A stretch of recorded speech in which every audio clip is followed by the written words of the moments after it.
YouTube, I didn't see you there. So in this video, we're doing Koni Yellows. For this first step, you're going to need a T30 Torx bit, a 15mm socket, 10mm socket, extension, and ratchet. First thing you want to do, pop these little grills out, move them off to the side. There's going to be a little rubber cap on your windshield washer, or windshield wiper, I say, and pull off this weather stripping. First, we're going to take off these windshield wiper bolts so we can pull off these arms in order to get this plastic shroud out of the way. Be sure to note over here in the middle, passenger wiper is below the driver wiper, so it would also be good for you to mark which one's passenger, which one's driver. Alright, so I had to use a little bit of WD-40 and wiggle it, and it finally came off. Now you're going to have two T30 Torx bits, one here, one on the other side. Next, you have these clips going down the middle here. You can use a flathead or a pick, or whatever you have. You're just going to slide it where this recessed area is, and I find it's easier to twist this way first to pop this up, and then I can lift it out.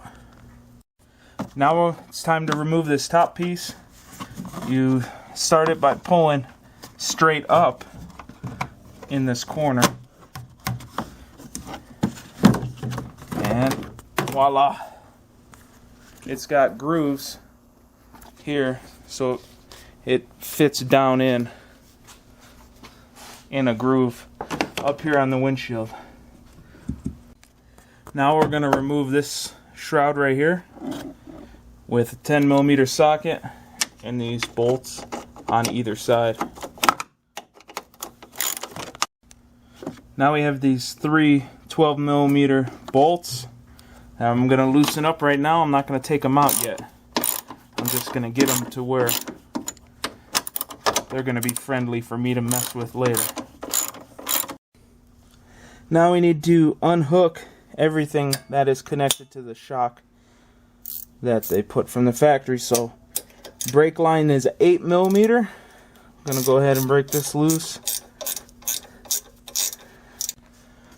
The speed sensor right here is just pressed in with this little rubber piece. So pull that out. And then I'm going to unbolt this vibration weight. You're going to want to take a 17mm open-ended wrench, go to the back of the tie rod, as you can see it moves, and then go ahead and take it off.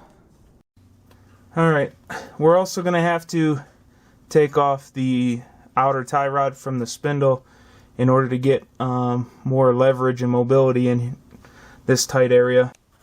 Now we need to take this bolt out. This is the one that squeezes the bottom of the shock or strut. And that is a 15mm as well. And hopefully it's not ridiculously tight, which it is. So I'm going to have to grab a breaker bar and break this one loose. Now go ahead and get a piece of metal, cut it out into a little square here. And on the other side, put the bolt in the opposite way. Then you can just easily, with this little tiny mallet, see, it's already coming down that far.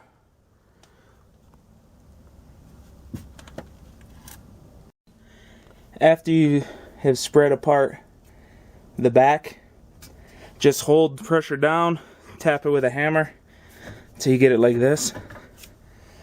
Then come up top and undo the shock the shock mount.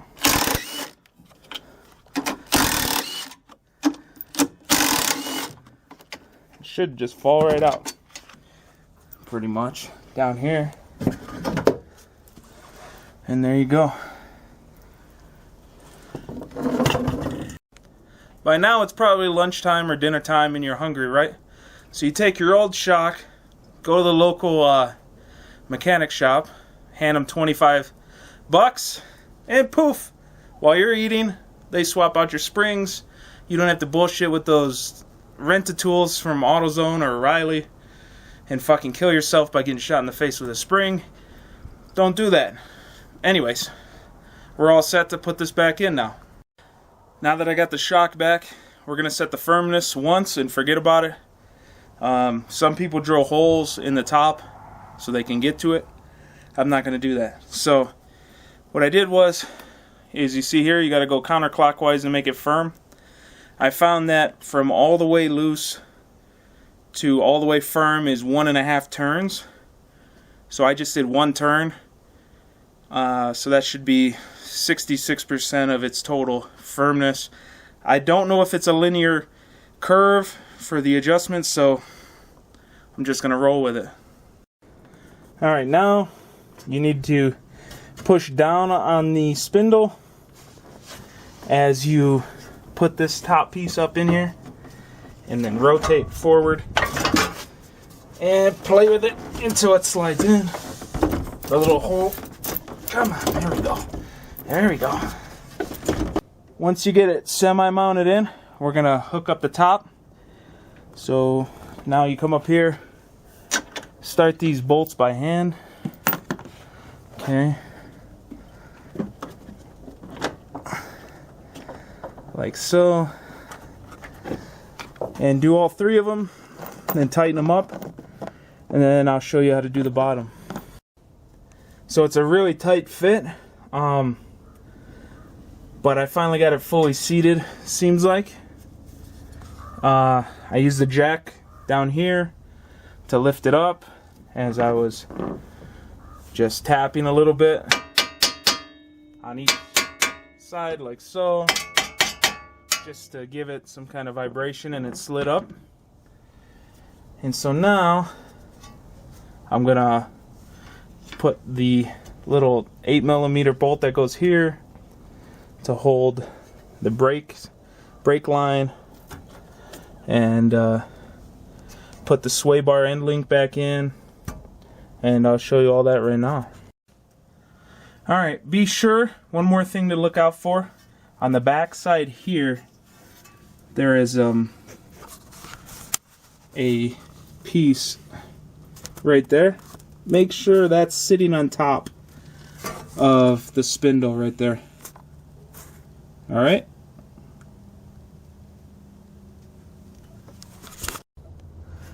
Now you just take a 15mm nice size wrench here that you can get some good torque on. Grab it with one side, push with the other, make sure it's nice and tight. Next thing you need is this little 8mm bolt. Go ahead, start this by hand because these tiny ones will strip very easy. Then hopefully you got a little ratchet wrench and tighten it down. One thing I've noticed so far is the bracket for this is pretty tight here. I kind of don't like that. So what I think I'm gonna do is just give this a nice little torque, which it seems like it has enough. There we go. So just do that if this is super tight. Give this a little torque off it, so now it's nice and has some slack. Now we're gonna do the sway bar end links here. So go ahead, put that in first. Grab this, slide it over. Next, you're gonna grab a 17. Actually, no, just put this on, hand tight first. Now, grab your handy dandy wrenches, hook onto the back with a 17.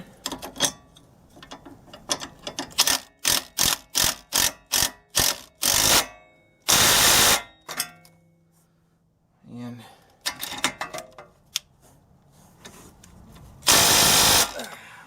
make sure it's tight. Now take your speed sensor, plug it back into the top here. Make sure it clicks. You don't want any kind of check engine light for torque vectoring or any of that. If you miss it, then go ahead, slide the grommet back so it's all connected. Now we'll go ahead and put the tie rod back. Put this on hand tight. And we're going to use my impact to start it.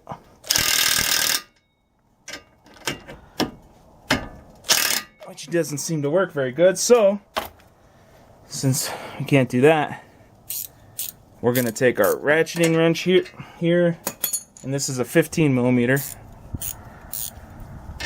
like so, 5mm Allen. Actually, I'll just use a dust cover as my grip.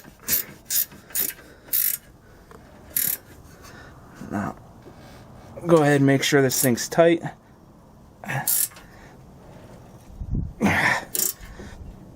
And there. So here's the finished product. Everything's back together. Our clips are in. Grommets are set. Brake lines tucked in. Everything's nice and tight. And we'll just copy this on the other side. Slap the wheels on. But before you slap the wheels on, make sure you clean up this mess, because you don't want all that gunk on your tires. Now we're going to put together all the trim pieces that are under the hood again, starting with this large one. It has these two tabs that fit in these two grooves over here.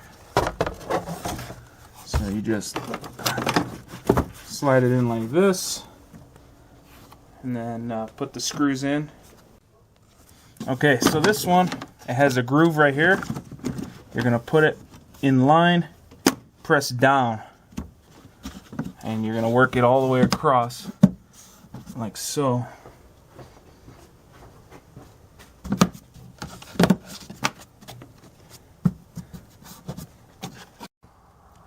And go ahead, push these back on. Next, you're going to press in these clips, and then press down on the centerpiece to lock it. Then you're going to take these, the T30 Torx bits, and put these in, one on each side. Alright, next you're going to put the weather stripping, make sure the fat side is up, and then feed it into the groove, like so. And then just go slowly all the way across. Last thing you're going to do under the hood is put your wipers back on. So make sure that this groove is on this notch.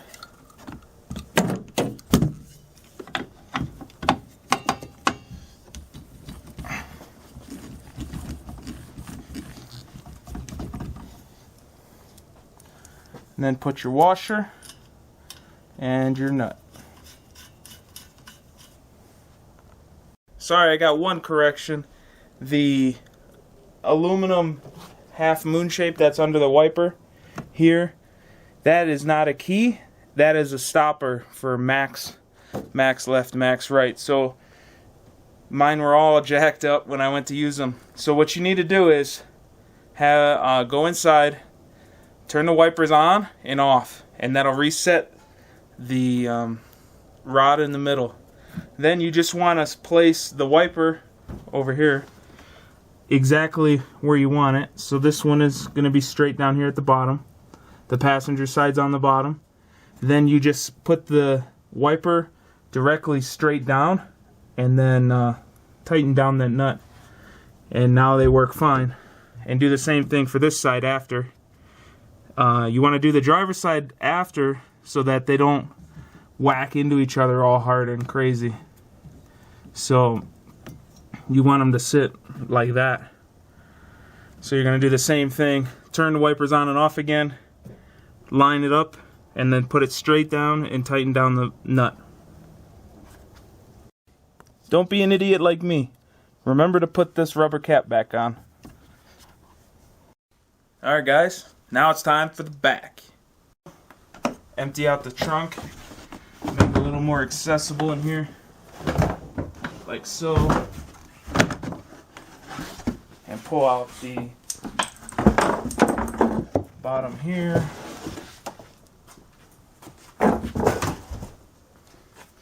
Then we're going to proceed to take off these plastic pieces where there's a screw here, a screw here, and I believe that's it, just the 2 screws. That way we can get to the top of here. So we're going to pull the spare tire out. We're going to pull these foam pieces out.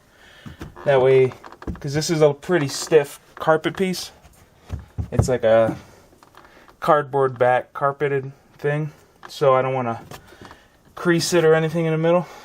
So then once we pop this side loose, like this, where we can get to it, then we can just pull the top and fold it over. So that's what we're going to work on next, is take this light out of the driver's side hole from there, and then twist it and pull the light out, move the light out of the way. Then in order to get this piece out, there's a clip right here, which is the last pain in the ass clip. That one you just actually have to pull it away from the window. It's a little hook that goes in like this underneath. So just pull it away from the window, and then this piece will slide out. The seatbelt's still in there, but it doesn't matter because now it's out of the way. Then you just grab this carpet, pull it over. So now you can get to your adjustment here that way and make it stiffer or smoother, depending on whatever you're doing. If you're doing daily driving or you're road course racing or whatever, you can adjust it that way. So I'm going to be adjusting the shocks prior to installation, but hopefully me showing you how to take the inside helps you guys out in the future. But to do this install, you don't have to touch the inside. So there's 2 1/2-inch. I used 1/2-inch. It's probably 13 millimeter. Either way it works. This is up. There's studs coming down, and these nuts are going like this. Now the studs are long, so you need to make sure before you start the job that you have deep well sockets. Otherwise you will not be able to get it out. Okay? So deep well sockets up here. We just have the standard single bolt bottom, which is a 15 millimeter, which is super easy to get out. Righty tighty, lefty loosey. Pop it out. The backs are super simple compared to the front. I don't have to take anything else off but the wheel and the shock. Got it right out. So I'm gonna go ahead and do the other side. Then we'll talk about this shock mount right here. Okay, well, like I said, 1/2-inch is probably wrong, and it is, because now it's a little stuck in my socket. No big deal. So you're going to want to use the 13. Impact wrench is very helpful. Go ahead, zip it off. And this goes in the garbage, but I'm pretty sure if it'll fit, I'd like to reuse this dust cover. If not, I won't. But we will see. Then, when you go to put this on, these threads are a different size. So there's a little metal ring at the bottom, so it's not going to fit, right? So we're going to have to drill this out.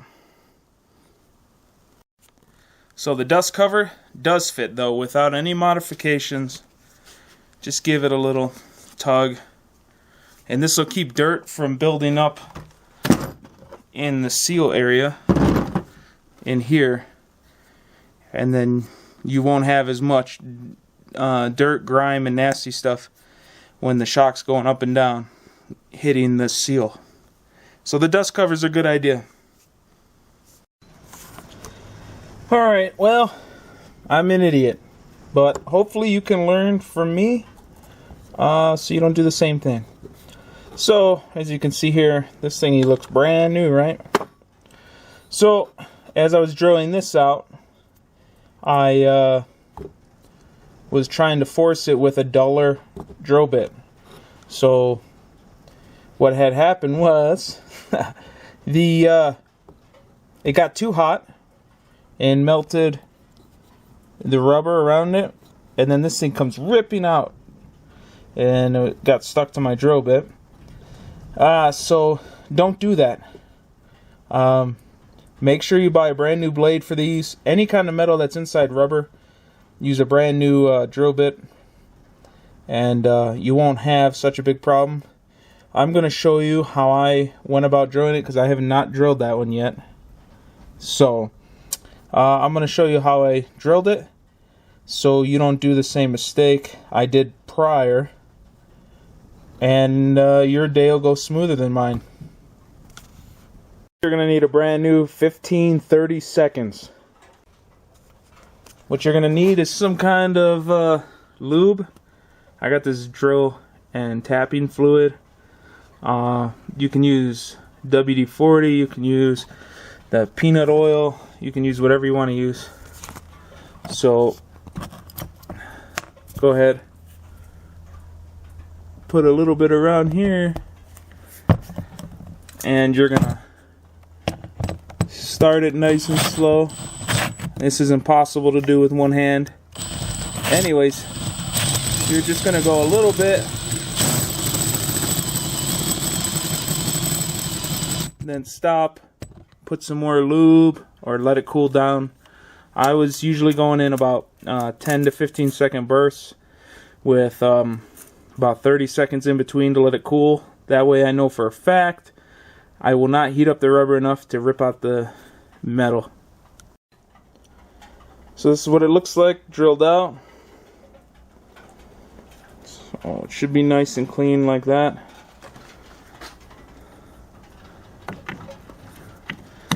15-30 seconds, you just got to wiggle it a little bit, and boom, it's on. After you drill out your mount, slide it over. Should be a pretty tight fit. Lock washer next, and then your nut, and I'm using a 3/4 deep socket. And if you want to save yourself some aggravation, grab an impact gun, hold it nice and tight.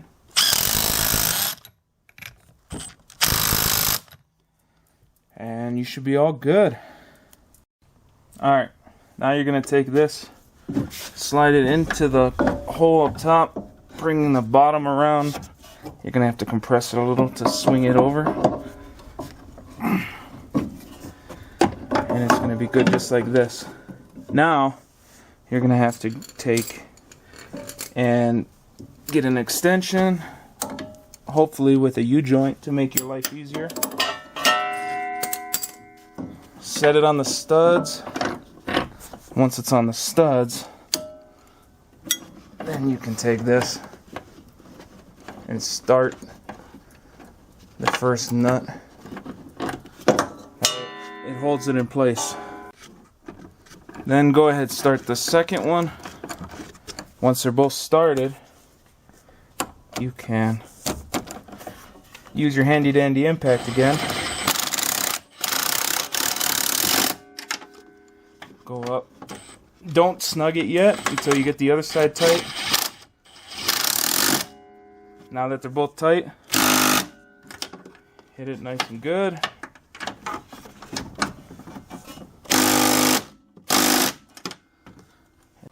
Next, take your ratchet and you're going to torque it down nice and tight. And then we're going to go ahead and get the big bolt in the bottom. What you're going to notice is the spindle is too low and I can't get the screw into the spindle through the shock. So what you do is grab a jack up the bottom of the spindle until, there we go, until you can hand start the bolt. Then we're going to go under, use my impact, run it in, and then torque it down.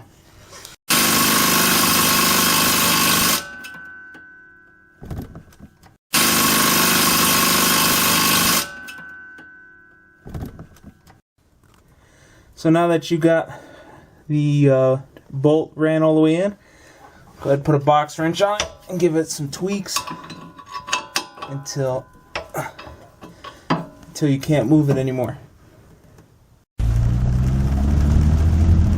I didn't hear it beep. Oh, it's on. Oh, okay. Ooh, you're sexy. Shut up.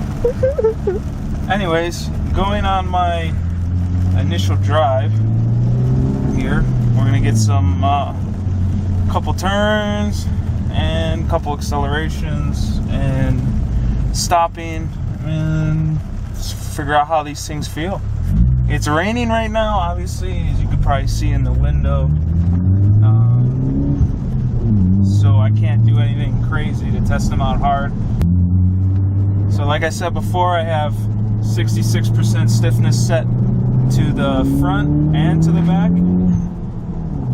That's 1 turn in the front and the back is 1 1/4. So the car seems to not transfer weight as much. It doesn't seem to, on acceleration and on stopping, the car seems more flat. Sorry, the camera's probably going all over the place. But the car is more flat in both situations. So just jerking the wheel back and forth, it's the same as the front to back motion. It's much more flat. To be honest, I don't think it feels like I even need sway bars anymore. I was thinking I was going to buy some sway bars to stiffen up the side-to-side motion, and I don't think that needs to be the case anymore.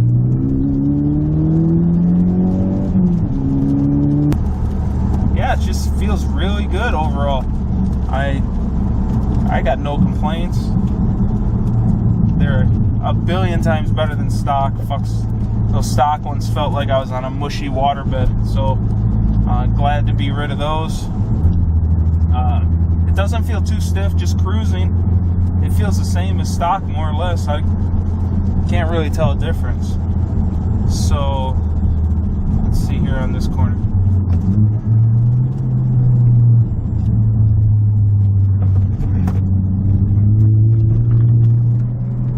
Yeah, that felt really good. So I'm impressed so far. We'll see what happens at the track day. I'd like to thank EdgeAutosport.com for setting me up, telling me, hey, these were good shocks. I've seen them used before, but their experience has shown that they know what they're talking about. They have competitive pricing, and their customer service is bar none. So if you guys need some parts, go hit them up, EdgeAutosport.com. And until next time, wrench on.